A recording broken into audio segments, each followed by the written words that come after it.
No man wakes up one morning and sporadically decides to just wreck his life. It happens one compromise at a time. Compromise is the slow erosion of conviction in exchange for comfort, in exchange for approval, in exchange for convenience. Again, a man doesn't just wake up and decide, I think I'm going to ruin my life today. It's one compromise at a time. Let's take some time. Let's talk about that.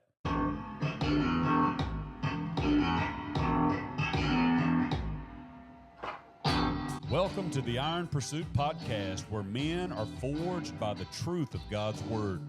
As iron sharpens iron, so one man sharpens another. This podcast is a call to biblical manhood. Here, we challenge men to rise above comfort, reject passivity, and live under the lordship of Jesus Christ. Each episode is designed to strengthen your faith, sharpen your character, and equip you to lead with integrity, grit, and grace. So whether you're a husband, a father, a brother, or a friend, this is your invitation to pursue the kind of manhood that honors God and changes generations. This is the Iron Pursuit.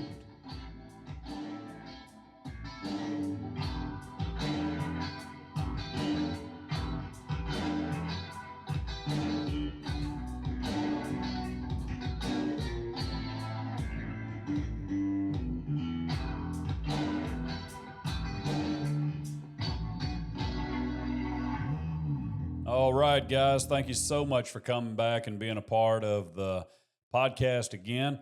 Thank you for sticking with me all this time. I think we're on our 7th episode now, and I really appreciate the support. I appreciate you following me on whatever platform you like to watch the podcast on. Here recently, I just found a way to just upload my podcast to one place, and then it sends it out to all the other platforms. It's sending it out now, I think, or it's in the process of being submitted to all the several different places like Amazon. I think it's on Amazon Podcast, Apple Podcast. Of course, it's already on Spotify and YouTube and different places and there's a plethora of other podcast platforms out there. So wherever you like to watch podcasts, you're probably going to be able to find the Iron Pursuit there. And I would highly encourage you to follow on those places. And guys, if you know of somebody that can benefit from this, hey, help me out, or help them out rather, and share it with them, which is going to help me out too. I want to get this information out as much as I can, and I know there's other people out there that are sharing a lot of the same information I'm sharing, but I would just like to help in any way that I can to help further the kingdom. You know that my background and my foundation is biblically based. I like to be as biblically sound as I possibly can, and this episode will be absolutely no different. This episode, we're going to be talking about compromise and what actually happens with a man when it comes to compromise. When I began to think about compromise, I just kind of thought about the big three. And I don't know if there's anybody else out there that calls them the big three or not, but it's the three things that really cause most Christian men to compromise, where they're more willing, I should say, to compromise.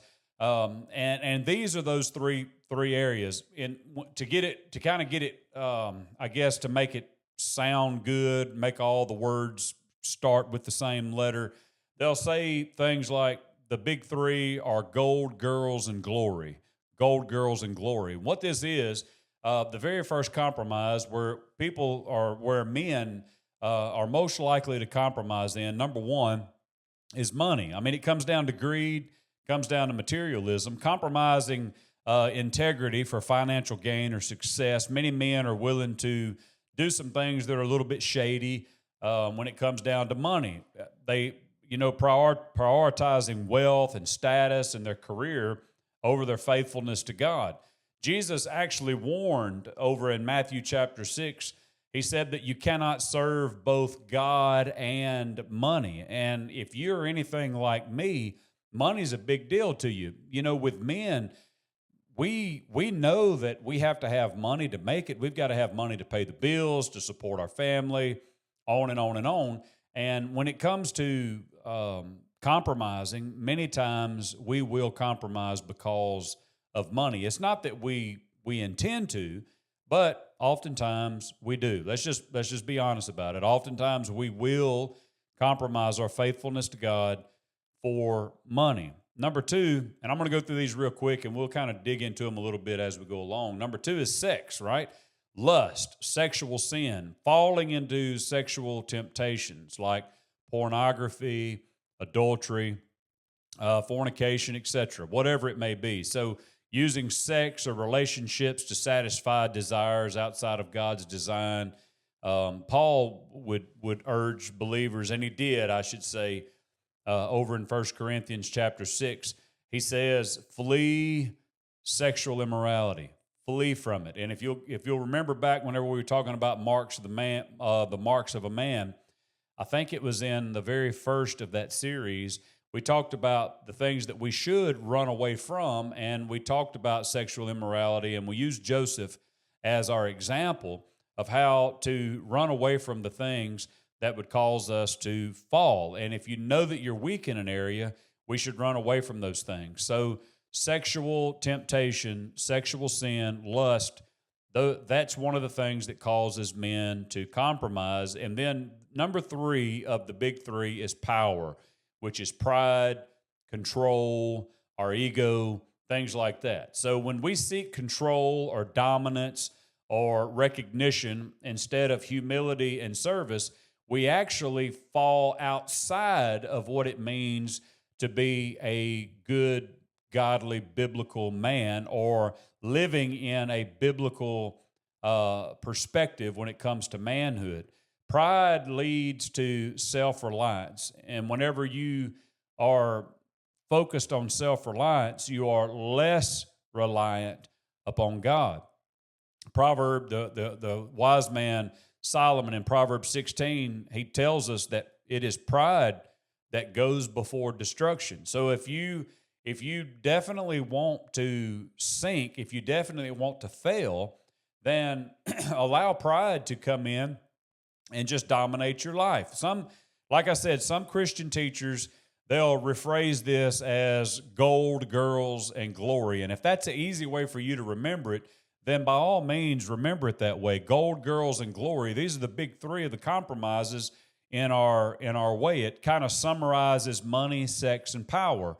And these are the areas where leaders and believers alike are most tempted to compromise their faith and integrity. If you were to just do a quick study, not really even a study, just do a little quick Google search on how many men have fallen because of the big three, the money, the sex, the power, then you would have a long list of mighty pronoun names out there. These important names or big names. You would hear those names and you would recognize a lot of those names.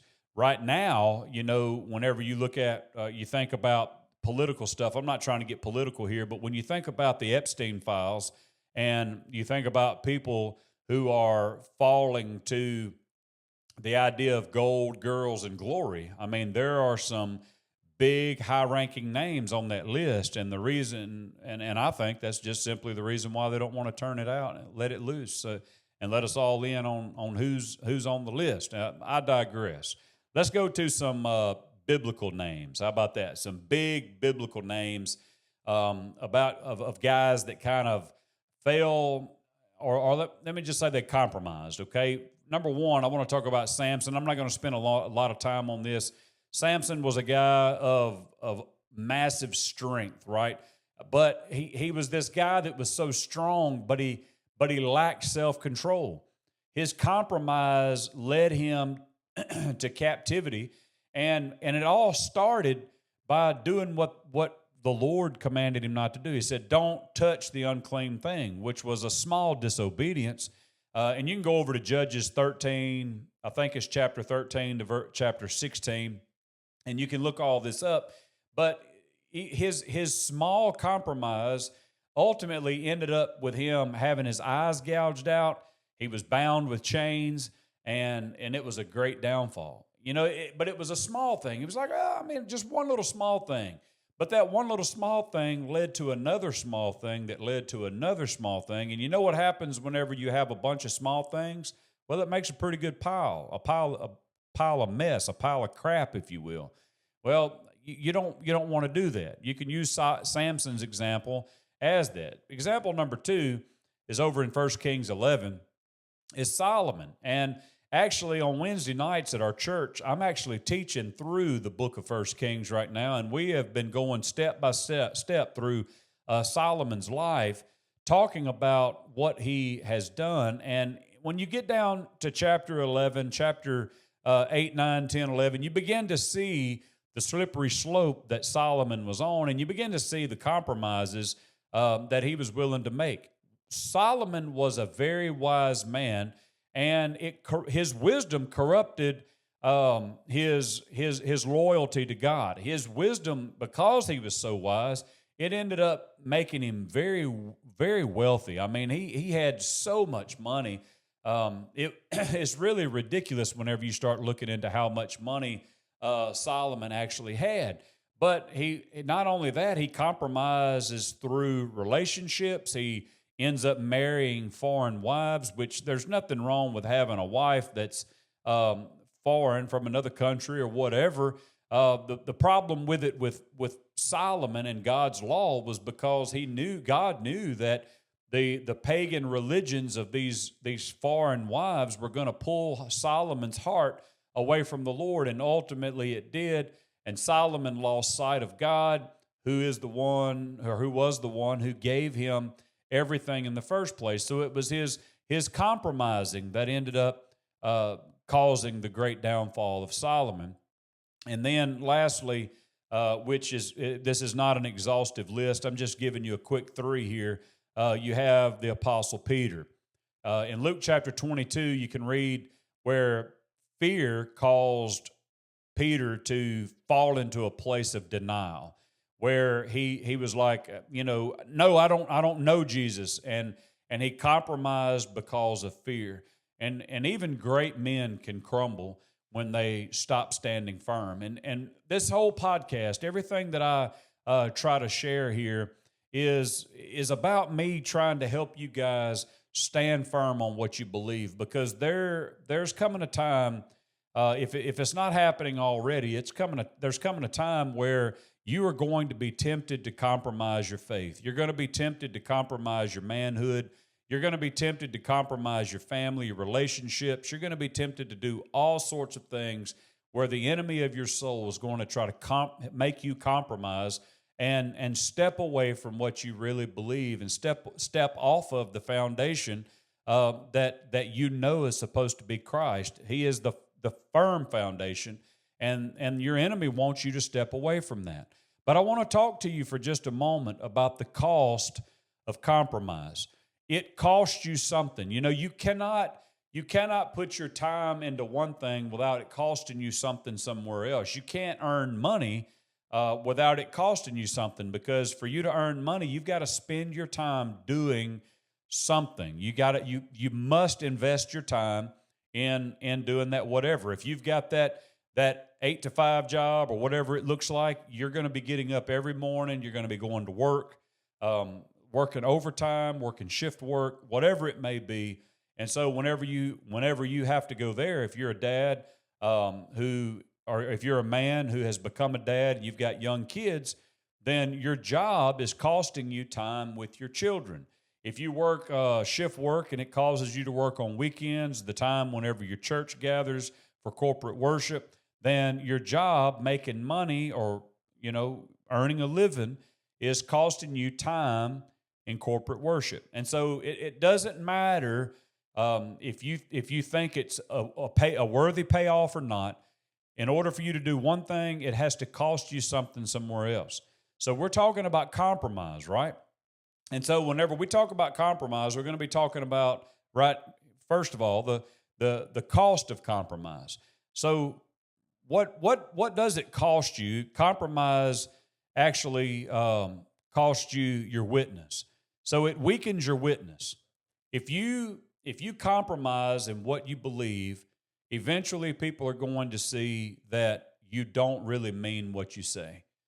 And you need to understand that you cannot lead your family if you live in half truths. If you say you say one thing but you do something else, if you say, yes, this is truth, this is truth, and we're going to stand for this, but you turn right around and you compromise that, it affects your witness. For example, before I was in full-time ministry, I worked as a mechanic. I was a diesel tech for Caterpillar, for Ford, and then finally for John Deere. And I had to do some work for our company, and the work that I had to do was not warranty work, but I was being told that it needed to be a warranty job. So I had to write out the warranty stuff, and I would have to go into the computer and I would have to write it all up and say, yes, this was a warranty job and this is what happened. But in this case, I was going to have to lie. In other words, I was going to have to compromise. I was going to have to compromise my convictions, my beliefs. And if you guys know me, I'm not a liar. I mean, I'll joke around and pick with the guys and with the best of them. I mean, I've actually been people have actually told others that, you can't believe anything Joey says until he's standing behind the pulpit preaching. And I mean, it's kind of like that. I mean, I'll joke around with the best of them and have a really good time. But when it really comes down to conviction, man, I'm pretty firm on telling the truth. I'm a straight shooter. I always want to be, and I always have been. And I pride myself in that. When I speak truth, I mean, I speak it whether it hurts your feelings or not. But in this situation, in my job, I couldn't write that warranty up, man. I just couldn't write it because it was a lie. And my boss, I'm going to tell you the truth, man, my boss didn't like it. You know what happened to me? The very next day, I was driving down the road and I was pulling a trailer, okay? And on my trailer, my lawnmower was on the trailer. And I had a lawn business, and as I was going down the road, the trailer came loose from my truck, and my lawnmower's on it. And I've got a big 0-turn lawnmower and all the stuff, man. And the trailer passed me going down the road, came loose from my truck, got on the side of me, and came down in front of me going down the highway. And that trailer ended up going into the ditch. It threw my lawnmower off, and it caused some damage to my lawnmower.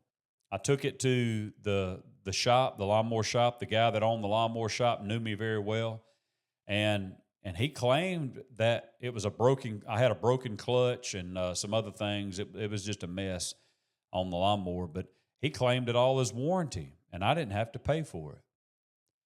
Man, I went back to work. And let me just show you how God will work on you and the things God will do to you. I went back to work that day, and I went to telling my boss what happened. I was like, man, you won't believe this happened. And I ended up getting a warranty to get my lawnmower fixed, and he instantly called me out on it. Now, this guy didn't claim to be a Christian or anything like that, and he called me out on it. And he knew that I was a Christian. He knew that I was trying to live for the Lord.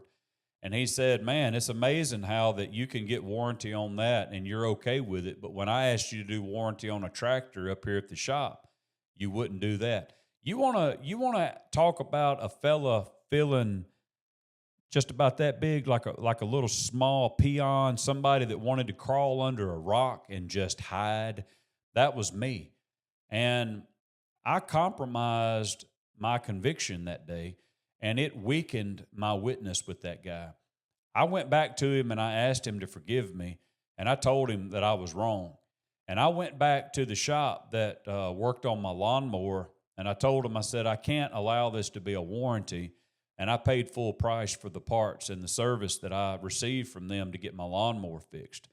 It weakened my witness, though, and it took something like that. God used that to raise my awareness to the fact that I was willing to save my own skin, kind of allow a lie to be told to save my own skin rather than do the work for my boss, but you can't stand on truth and you can't stand on your witness whenever you're willing to compromise it just to save your own skin. All right?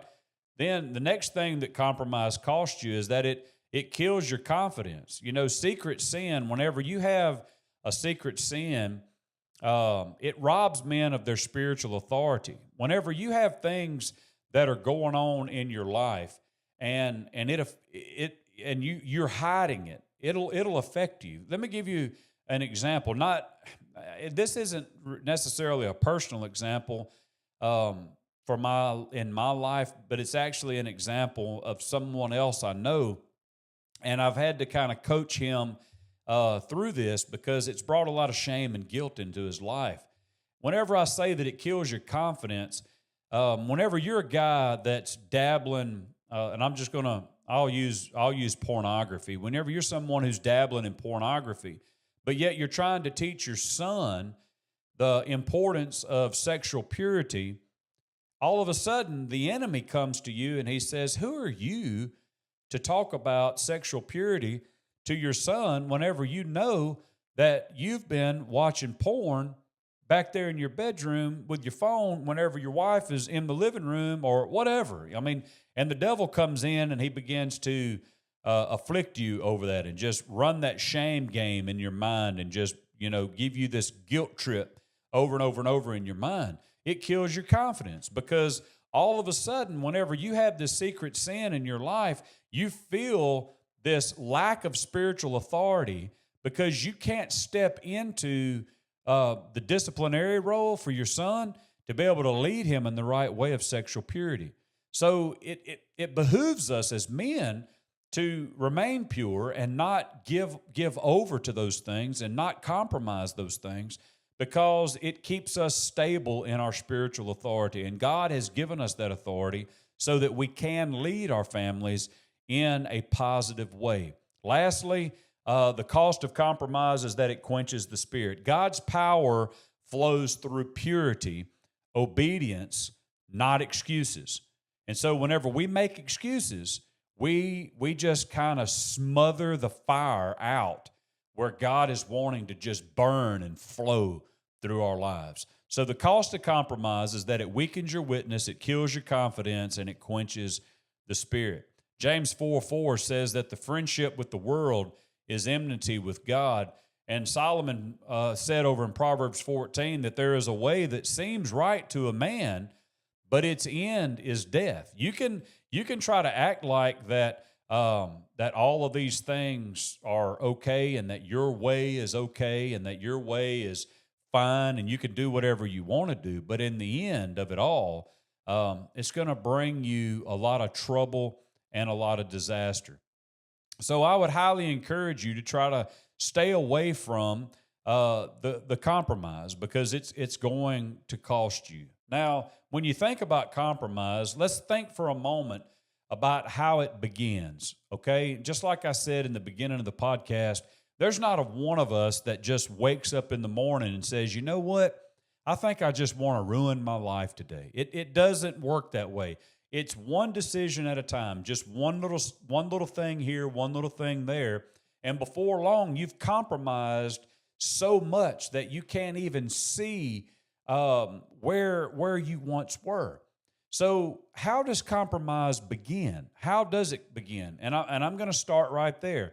When we justify small sin, that's where it begins. We begin to justify small sin. We'll say things like, "Well, it's not really a big deal." Whenever I was thinking about Solomon, and I was thinking about him as I was teaching through his life story in the book of 1 Kings, I was thinking about compromise and how it weakens our conviction and all of those things and how it dulls our spiritual edge and it clouds our spiritual vision and things like that. I began to think about like we actually when we actually think it's okay to compromise, and I think that that it happens usually whenever we begin to see other people doing it. Okay, like whatever the thing is that's wrong, whatever the thing is that we say, like we know biblically in our convictions,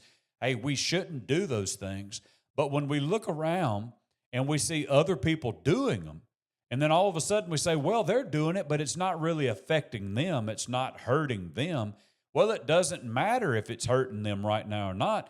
If it's wrong, and we shouldn't do it. But whenever we look across the room or we look across the aisle, if you will, and we say, well, they're doing it, and all of a sudden we are tempted to do it as well. And so we need to just kind of remember that it really doesn't matter what everyone else is doing. We have to remember, what has God called us to do.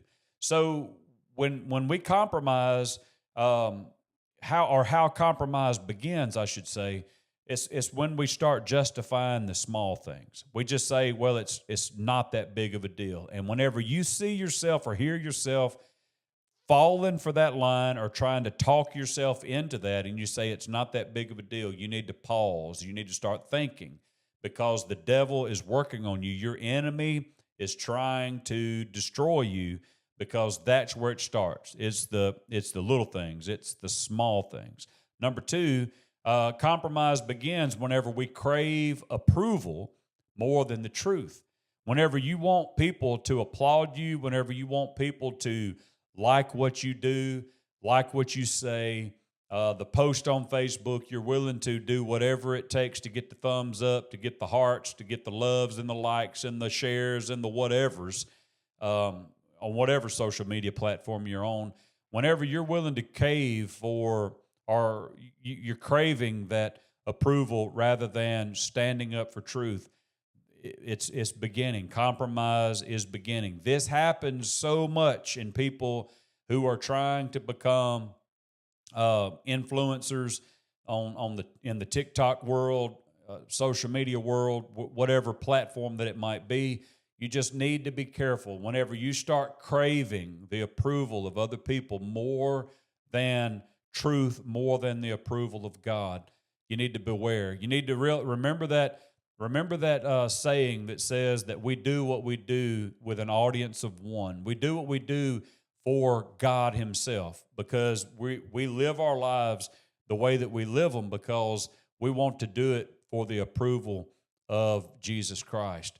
Listen, whenever you make a post on social media, wherever that you do this, and you're having trouble going to sleep because you can't think about anything else other than who watched your video, who liked your post, who shared it, who said amen, who whatever.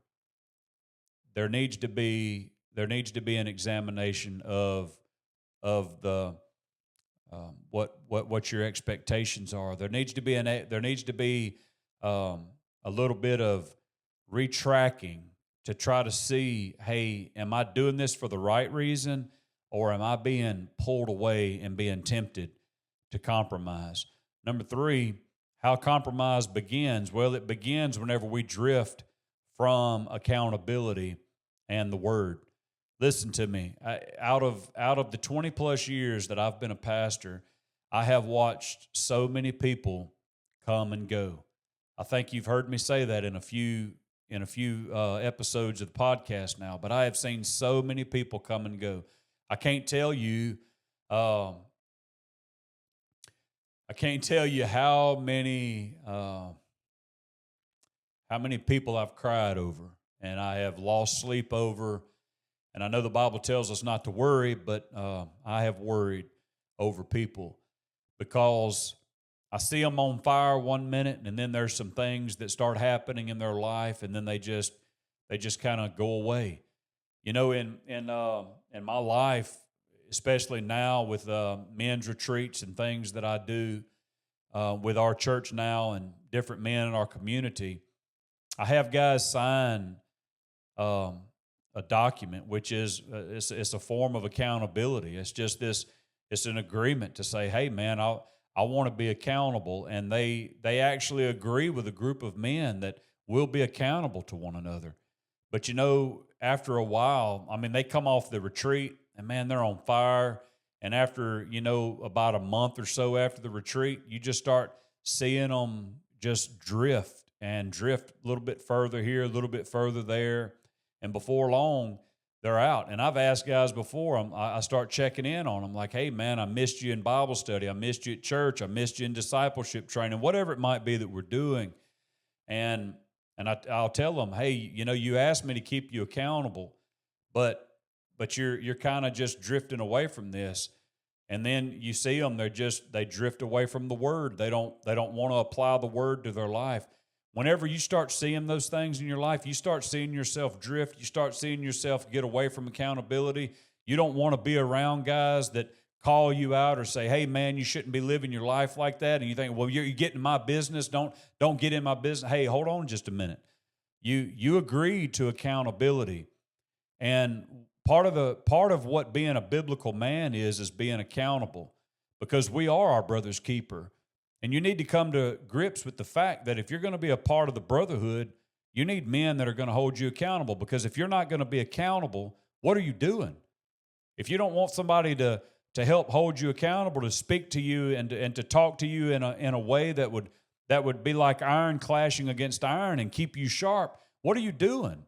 Why are you here in the first place? Because the Bible is not for punks.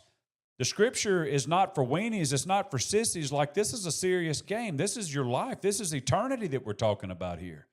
So whenever you come into something like that, expect accountability. Look forward to accountability. Don't just look from your spouse. Look for it from your spouse.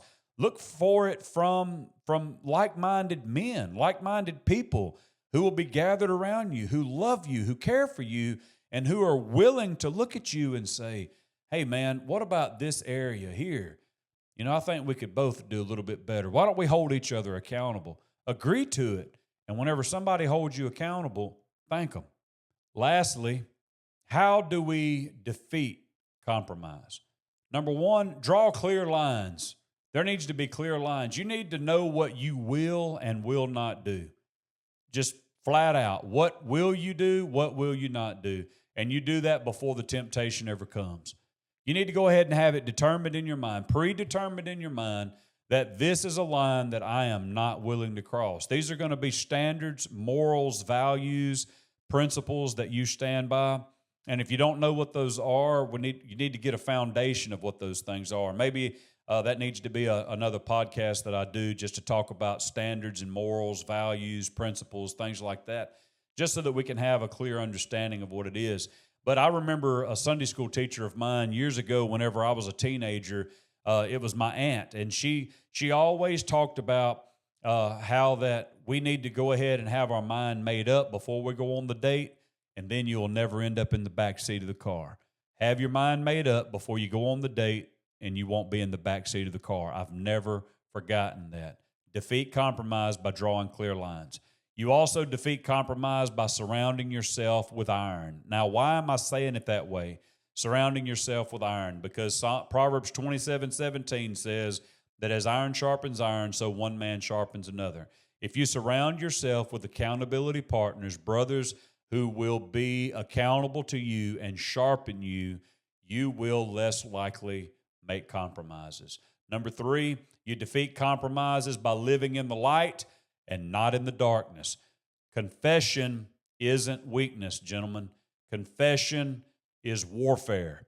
You need to practice confession. Expose it. Bring it out into the light. Whenever you confess, whenever you say, hey, man, I've screwed up. Hey, man, I was looking at porn.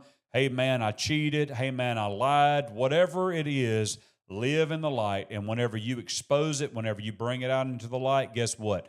The enemy cannot hold it against you. Live in the light. You also defeat compromise by the pursuit of holiness and not perfection. You are not perfect. God did not call you to be perfect. God doesn't bless performance. He blesses obedience. Do not forget that. God does not bless performance. He blesses obedience.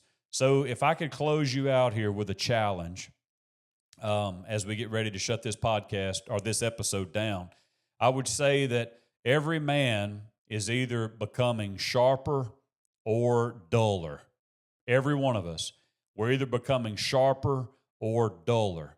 And with every choice that you make, that choice is going to move you closer to Christ, or it's going to move you closer to the collapse of your life. It's either going to move you closer to Christ or closer to collapse. So every man is becoming sharper or duller. And I want you to be challenged with this. What small compromises are dulling your blade? What small compromises are dulling your blade? Think about that. Write it down and ask the Lord to help you with it, to overcome these small compromises, because that's where they start. It's the little bitty things, and those little things grow up into big things. And so you have to shut it down before it becomes uncontrollable. So just remember that you have to get to the place to where you identify these things, you see them, you see the slippery slope, you start catching yourself go down that path, and just understand that you can, with the Lord's help and also with accountability partners. Remember, surround yourself with iron. All of these things you can, with all of these tools, you can overcome, and you won't have to do the compromise. So remember, you're either becoming sharper or you're becoming duller, because every choice that you make is leading you closer to Christ or closer to compromise. So what are those small compromises that are dulling your blade? What are they? Identify them, confess them, and let's get on a road to a sharper blade. Gentlemen, until next time, I want you to know that I love you and I'm praying for you, and I hope that I see you back here in our next episode. God bless. Hey guys, thanks again for listening. Remember, share, like, and subscribe. If you think this podcast could help someone else, please share it with them. Check us out on Instagram, YouTube, and Facebook at The Iron Pursuit. If you're interested in my personal or marriage coaching, send me an email at theironpursuit79@gmail.com. Thanks again for listening. And remember, never run from the clashing, because that is where the iron is sharpened.